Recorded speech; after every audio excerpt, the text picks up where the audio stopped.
દરેક નીતિની સામે કાયદાની રીતે ઊભો રહેતો SSK ન્યૂઝ ચેનલ. વિધાનસભાની ચૂંટણી દરમિયાન ભાજપ પ્રદેશ અધ્યક્ષ CR પાટીલ અને તેમના એક માણસે 80 કરોડ ચાવ કર્યાનો આક્ષેપ અમદાવાદના યુવકે કર્યો હતો, જેમાં તેણે પાટીલ પાસે 8 કરોડની ખંડણી માંગીને વિડીયો વાયરલ કરવાની ધમકી આપી હતી. આ મામલે ફરિયાદ નોંધાવતા ક્રાઇમ બ્રાન્ચે તેની ધરપકડ કરી હતી. કોર્ટમાં રજૂ કરી તેના 3 દિવસના રિમાન્ડ મેળવ્યા હતા. સુરતના ભટાર રોડ પર રહેતા ભાજપ કાર્યકર્તા સની નિલેશ ઠક્કરે સુરત ક્રાઇમ બ્રાન્ચમાં 2 દિવસ પહેલા અમદાવાદના જિનેન્દ્ર શાહ સામે ફરિયાદ નોંધાવી હતી. ફરિયાદ મુજબ અમદાવાદના જિનેન્દ્ર શાહે ગત 30 ઓગસ્ટ 2022ના રોજ વિડીયો વાયરલ કર્યો હતો, જેમાં ગુજરાત ભાજપ પ્રદેશ અધ્યક્ષ CR પાટીલ ઉપર આક્ષેપો કર્યો હતો કે તેમણે વિધાનસભા ચૂંટણીમાં 80 કરોડ ઉઘરાવી પાર્ટી ફંડમાં જમા કરાવ્યા ન હતા. આ માત્ર એક ચૂંટણીની રકમ નથી. આવી અનેક ચૂંટણીમાં પાટીલે કેટલા કૌભાંડ કર્યા હશે તેની રજૂઆત કરવાની સાથે ભાજપ અને CR પાટીલ દ્વારા વિરુદ્ધ અપશબ્દો તેમજ બદનક્ષી થાય તેવા શબ્દો ઉચ્ચાર્યા હતા. આ સાથે જ 80 કરોડમાંથી પાટીલ પાસે જીતેન્દ્ર શાહે 8 કરોડની ખંડણી માંગી હોવાના આક્ષેપ સાથે ક્રાઇમ બ્રાન્ચમાં ફરિયાદ નોંધાવાઈ હતી. જે ફરિયાદના આધારે તાત્કાલિક ક્રાઇમ બ્રાન્ચે તપાસ હાથ ધરી અમદાવાદના જિનેન્દ્ર શાહને ઝડપી પાડ્યો હતો અને ક્રાઇમ બ્રાન્ચે આરોપી જિનેન્દ્ર શાહને કોર્ટમાં રજૂ કર્યો. ત્યારે ખબર પડી કે આ ગુનામાં ક્રાઇમ બ્રાન્ચે 2 દિવસ પહેલા ફરિયાદ નોંધી હતી, તો બીજી તરફ કોર્ટે આરોપીના 3 દિવસના રિમાન્ડ મંજૂર કર્યા છે. नमस्कार दोस्तों, मेरा नाम जिनेंद्र शाह है. आज मैं ये वीडियो बना के आप सबके साथ शेयर कर रहा हूँ. उसका जो रीज़न है वो काफ़ी गंभीर विषय पे चर्चा करने जा रहा है. किस तरीके से भारतीय जनता पार्टी और भारतीय जनता पार्टी के नेता लोगों का इस्तेमाल करके भ्रष्टाचार कर रहे हैं. भ्रष्टाचार करने के बाद इस तरीके से इस सफाई के साथ वो उसके सबूत मिटाते हैं. उसका एक एग्जाम्पल आज मैं इस वीडियो के जरिए आपको देने वाला हूँ. मैं खुद इस भ्रष्टाचार का शिकार बना हूँ. भारतीय जनता पार्टी के गुजरात के प्रदेश अध्यक्ष श्री CR पाटिल जी, उसके साथ मैं 2 साल से अनऑफिशियली जुड़ा हुआ था. पिछले 2 साल से मैं उनके साथ काम कर रहा हूँ. अनऑफिशियली उनके साथ काम करने का मतलब ये है कि ना तो उन्होंने ऑफिशियली मुझे भारतीय जनता पार्टी में कोई पद या तो कोई पोजीशन दी थी, ना तो मैंने ऑफिशियली भाजपा का कोई खेस पहना था. भारतीय जनता पार्टी में मैं काम करता हूँ, उसका सिर्फ वर्बल कमिटमेंट था मेरा पाटिल जी के साथ. बाकी कोई और तरीके से मैं ऑफिशियली नहीं जुड़ा था. मेरा जो काम था, मेरा यही काम था कि मुझे जितने भी अनऑफिशियली काम करने होते थे, जैसे कुछ कॉन्फिडेंशियल डिटेल्स है, कुछ कॉन्फिडेंशियल फाइल्स है, या तो मान लीजिए कि पार्टी फंड है वो एक जगह से दूसरी जगह लेके जाना हो, या तो कहीं से मुझे कलेक्ट करके लाना हो, वैसा मेरा काम था. चुनाव के समय पे, इस 2022 के गुजरात के चुनाव के समय पे भारतीय जनता पार्टी के प्रदेश अध्यक्ष CR पाटिल जी ने मुझे काम दिया था कि जितना हो सके उतना पार्टी फंड इकट्ठा करो. इस बार का जो चुनाव है वो काफी गंभीर चुनाव होने वाला है और इस बार के चुनाव में पार्टी को फंड की सबसे ज्यादा जरूरत है. उन्होंने मुझे ये कमिटमेंट किया था कि जितना तुम फंड मेरे पास इकट्ठा करके लेके आओगे उसमें से 10% में तुम्हें कमीशन दूंगा. जुलाई महीने से लेकर के 2022 जुलाई से लेकर के 2022 सितंबर तक मैंने CR पाटिल जी को पार्टी फंड के नाम पे 80 करोड़ रुपए इकट्ठा करके दिए. 80 करोड़ रुपए में से मेरा जो अगर 10% के हिसाब से अगर कमीशन गिना जाए तो वो कमीशन होता है 8 करोड़ रुपए. चलिए एक टाइम के लिए वो 8 करोड़ रुपए की बात हम छोड़ देते हैं. वो 80 करोड़ रुपए मैंने उनको जमा करके दिए. जब चुनाव का वक्त आया तो चुनाव के वक्त पे भी मेरे जैसे जो अनऑफिशियली भाजपा के साथ जुड़े हुए लोग हैं, या तो मैं डायरेक्ट अगर टू बी प्रिसाइज बात करूं कि जितने लोग अनऑफिशियली CR पाटिल जी के लिए काम करते हैं, उतने लोगों को इलेक्शन के टाइम पे ये ड्यूटी दी गई थी. हर एक व्यक्ति को एक वोटिंग बूथ अलॉट करवाया गया था कि वो वोटिंग बूथ पर जाकर के आपको वोट मोबिलाइज करवाने हैं. जितने व्यक्ति वोटिंग करने के लिए आते हैं उन सभी व्यक्तियों को आपको ये सुनिश्चित करना है कि वो अंदर जाकर के भारतीय जनता पार्टी के ही जो प्रत्याशी है उनको ही वोट दे. बाहर जैसे ही वो वोटिंग करके आते हैं उनको आप पर व्यक्ति प्रति वोटर आपको 2000 रुपए दे देने हैं. मैंने भी मुझे जो वोटिंग बूथ अलॉट करवाया गया था वो वोटिंग बूथ पर मैंने सेकंड फेज में 5 तारीख को मैंने पर्सनली 60 लाख रुपए यानी कि 30,000 लोगों को मैंने पर पर्सन 2-2 रुपए मैंने इलेक्शन के दिन पे दिए थे. 30,000 वोट मैंने खुद अपने हाथ से मोबिलाइज करवाए थे. माफ कीजिएगा. चुनाव खत्म हो गया. चुनाव खत्म होने के बाद अब मैंने मेरा अपना कमिटमेंट निभा दिया. मेरी जो ड्यूटी थी, मेरा जो काम था वो फंड जमा करना था, फंड इकट्ठा करके पार्टी को देना था, वोट मोबिलाइज करवाना था. तो मैंने अपना काम करके दिया. अब जब सीआर पाटिल जी की बारी थी कि अब उन्होंने अपना कमिटमेंट निभाना था, अब उनका ये था कि इस बार हमारी बातचीत हुई थी कि जैसे ही चुनाव खत्म होता है, मैं पिछले 2 साल से इस तरीके से भारतीय जनता पार्टी के साथ जुड़ा हुआ हूं और मैं हर बार उनको रिक्वेस्ट कर रहा था कि सर अब आप मुझे ऑफिशियली कोई पोजीशन दीजिए। उन्होंने मुझे कहा था कि अगर 2022 चुनाव में अगर तुम अच्छा काम करते हो, अगर अच्छी तरीके से तुम काम करते हो, तो मैं 2022 के चुनाव के बाद मैं तुम्हें भारतीय जनता पार्टी में तुम्हें रिकॉग्नाइज लोग करे, इस तरीके से मैं तुम्हें एक अच्छी पोजीशन दूंगा। वो पोजीशन देने की जब बात आई तो उन्होंने सरेआम मना कर दिया। उन्होंने कहा कि नहीं, अभी तुम उतने कैपेबल नहीं हो कि तुम्हें कोई पोजीशन दी जाए, अभी तुम्हारा वक्त नहीं हुआ, अभी तुम्हें बहुत कुछ सीखना है। मैंने कहा ठीक है, कोई दिक्कत नहीं, मेरे हिस्से का जो कमीशन निकलता है वो कमीशन मुझे दे दीजिए। तो कमीशन के लिए उन्होंने मुझे 3 महीने तक लटका के रखा। जब भी मैं उनको कमीशन के बारे में फोन करता था, मैं उनको फोन करके बताता कि सर मुझे आप मेरे पैसे दे दीजिए, तो वो बोलते थे कि ठीक है, मैं आपको कुछ करवाता हूँ, आप 1 महीना रुक जाइए, 15 दिन रुक जाइए, पार्टी में अभी फंड का क्रंच चल रहा है, अभी पार्टी के पास पैसे नहीं है। इस तरीके से होते होते होते होते अप्रैल महीना, ये पिछला अप्रैल महीना आ गया। मैं पिछले 4 महीने से पैसों का वेट कर रहा हूं कि आज मुझे मेरा पैसा मिलेगा, कल मुझे मेरा पैसा मिलेगा, लेकिन मुझे पैसा नहीं मिल रहा। दूसरा सबसे बड़ा प्रॉब्लम कि जिन जिन लोगों के पास से इस बार मैंने पार्टी को फंड इकट्ठा करके दिया था, उन सभी लोगों को मैंने अपनी जुबान से पार्टी की तरफ से मैंने कुछ ना कुछ कमिटमेंट करे थे कि आपको अगर आपका ये काम करवाना है, आप अभी पार्टी का सहयोग करें, आप अभी पार्टी को फंड दे। चुनाव के बाद जब पार्टी की सरकार बनेगी, जब भारतीय जनता पार्टी की सरकार बनेगी, तो आपका जो भी काम है वो निश्चित रूप से मैं करवा के दूंगा। तो जितने लोगों के पास से मैंने पैसे इकट्ठा करवाए थे, वो सारे लोग अब मेरा गिरबान पकड़ रहे हैं। वो हमें बोल रहे हैं कि या तो आप हमें हमारा पैसा वापस करिए, या तो आप हमारा काम करवाइए। इन सब चीजों को लेकर के मैं पिछले कई दिनों से मैं परेशान था। 17 अप्रैल को मैंने सीआर पाटिल साहब को फोन किया। फोन करके मैंने उनसे कहा कि सर मुझे आपसे मिलना है, मुझे आपका एक आवश्यक काम है। उन्होंने कहा ठीक है, कोई बात नहीं, आप 18 तारीख यानी कि दूसरे दिन मुझे मिलने गांधीनगर आ जाओ। गांधीनगर में उनका जो निवास है सेक्टर नंबर 9 बंगला नंबर 42, वहां पे मैं उनको मिलने गया। दोपहर को 3 बजे उन्होंने मुझे मिलने बुलाया था। 3 बजे मैं वहां पे पहुंचा।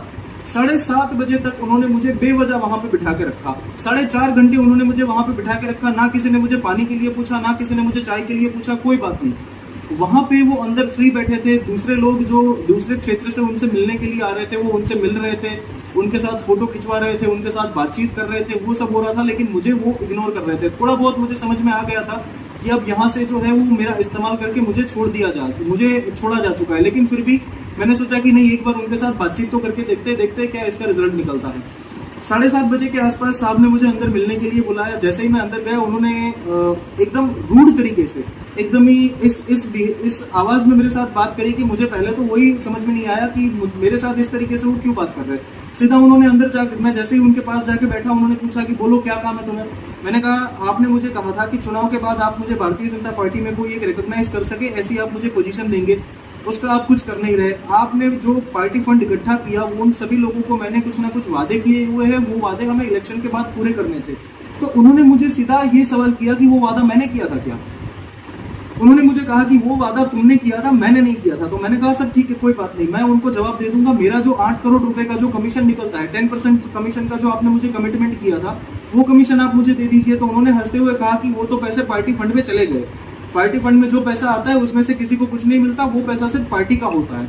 तो मुझे धीरे धीरे समझ में आ गया कि अब यहाँ से जो है वो मेरा इस्तेमाल हो चुका है। तो मैंने सर से कहा कि क्या आप ये कहना चाहते हैं कि अब मुझे मेरा पैसा भूल जाना चाहिए। तो उन्होंने मुझे ये कह के वहां से निकाल दिया कि अब दूसरी बार मुझसे पूछे बगैर यहाँ पे कतई मत आना, उनको चीटरों के साथ काम करना कतई मंजूर नहीं है।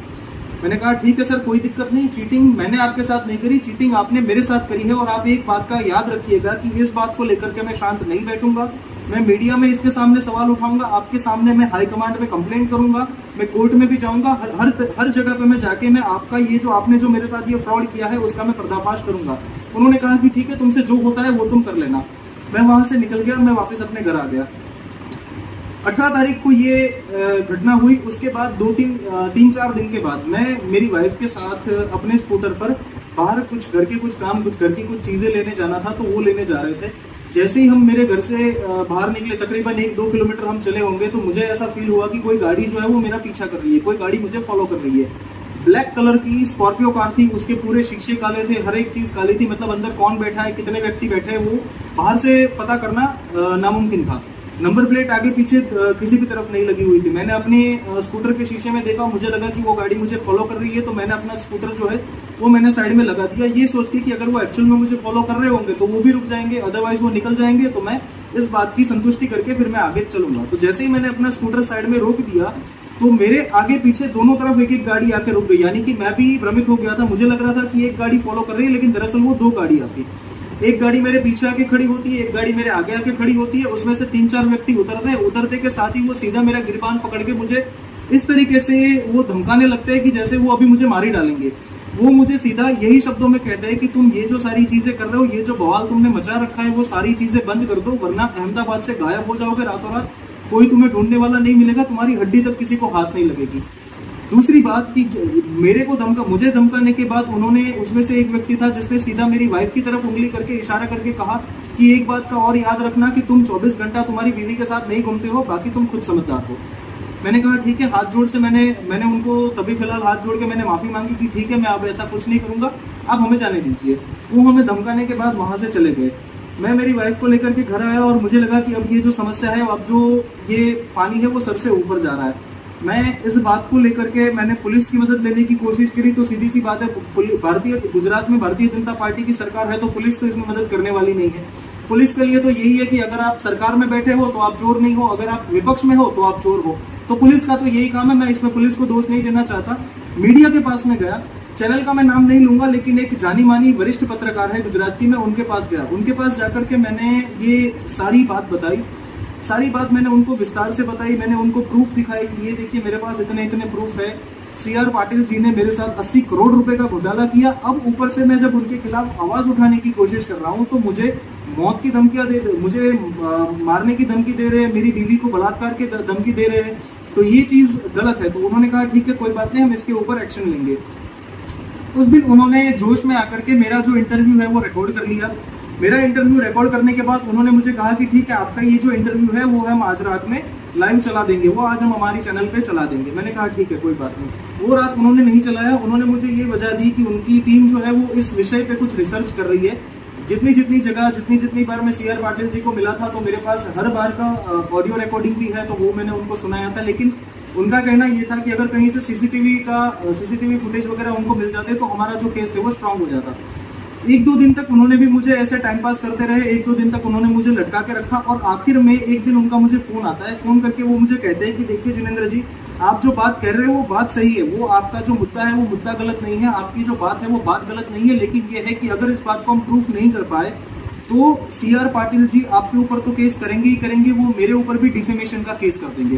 तो उन्होंने भी मेरी जो बात है वो मीडिया में चलाने से इनकार कर दिया।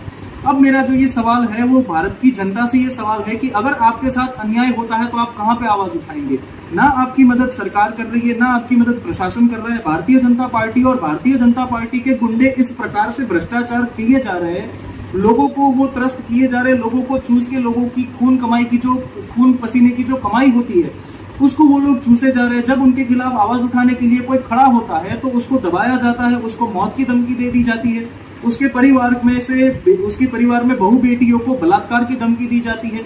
मीडिया, जिसका आप ये कहते हैं कि हमारे देश की लोकशाही का, लोकतंत्र का चौथा अविभाज्य अंग है, अगर आप भी डिफेमेशन के केस से डर के, अगर किसी व्यक्ति के साथ अन्याय हुआ है उसके खिलाफ अगर आप आवाज नहीं उठाएंगे तो इस देश की जनता आखिर न्याय मांगने के लिए जाएगी कहां?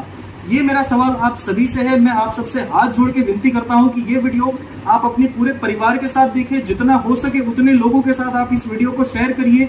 आप इस वीडियो को इतना फैलाइए कि भारतीय जनता पार्टी की हाईकमांड इस बात के लिए मजबूर हो जाए कि उनको सीआर पाटिल के खिलाफ एक्शन लेनी पड़े। गुजरात में कुछ दिनों पहले एक किस्सा हुआ था। गुजरात में एक युवा है, मेरी तरह एक व्यक्ति है, युवराज सिंह, जिन्होंने गुजरात में जितने पेपर कांड हुए, जितने डमी कांड हुए थे, जिसमें जो विद्यार्थी थे, जो गुजरात के जो स्टूडेंट से पेपर लीक हो रहे थे, उन सबके खिलाफ आवाज उठाई उन्होंने। तो उनके खिलाफ झूठा केस बना के आज उनको जेल में बंद कर दिया।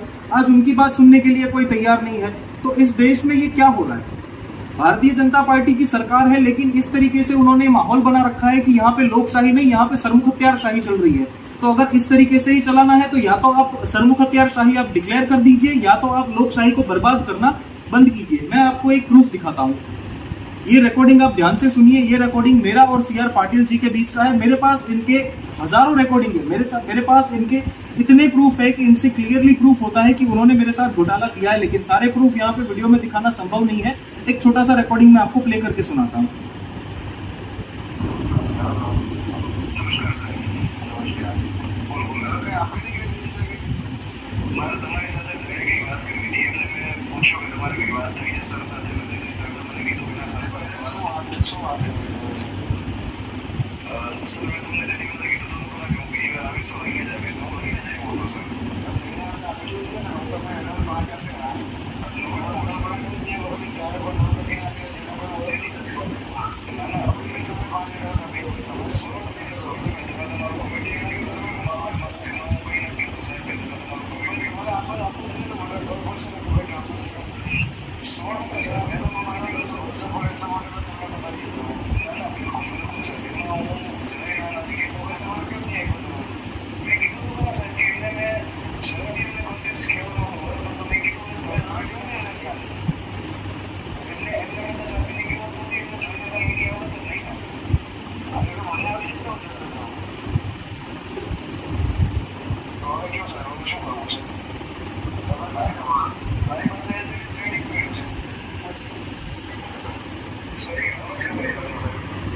देखिए, ये एक छोटा सा रिकॉर्डिंग, इससे क्लियरली ये साबित होता है कि सी आर पाटिल जी वो मुझे ऐसा तो है ही नहीं कि मुझे जानते नहीं है। मैंने जो बात करी कि जिस पत्रकार के पास मैं गया था, जिस वरिष्ठ पत्रकार जिन्होंने डिफेमेशन के केस की धमकी की वजह से, डिफेमेशन के डर की वजह से मेरे साथ जो ये अन्याय हुआ है उसके खिलाफ आवाज उठाने से उन्होंने